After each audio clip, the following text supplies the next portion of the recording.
खुलुमबाय लोगोफोर, नोंथांमोनाथ' दिनैनि सानखौ मोनथिखागौ नङा होनबा? 5 सेप्टेम्बर माने फोरोंगिरि सान। दिनैनि बे फोरोंगिरि सानजों लोब्बा लाखिनानै आं सुजुनाय दोंसे खन्थाइ आवरायनो सानदों। जुदि आंनि खन्थाइ आवरायनायाव माबाफोर गोरोन्थि थालाङोबा एबा खन्थाइ सुजुनायाव माबाफोर गोरोन्थि थालाङोबा अन्नानै नोंथांमोना निमाहा होबानो जाबाय।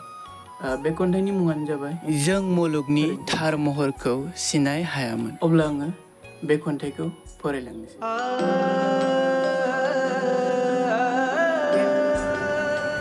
जों मुलुगनि थार महरखौ सिनायनो हायामोन। जों मुलुगनि थार महरखौ सिनायनो हायामोन। जों मोजां गाज्रिखौ सिनायनो रोङामोन। नाथाय फोरोंगिरिनो गोनां गिदिरनि फारागथि खालामाजासे गुन गोनां सोलोंथाइ होनानै मुलुगनि थार महरखौ सिनायथि खालामबाय। मोजां गाज्रिखौ सिनाय होबाय। दिनै नोंथांनि गुन गोनां सोलोंथाइनि मोन्थोरा समायना गाब होबाय साफ्रोमनिबो हान्थिनाय लामायाव।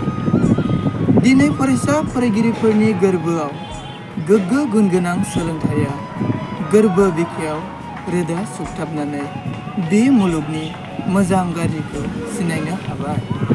बे मुलुगनि थार महरखौ नुबाय। बयनिसिमबो गोजोन्थों।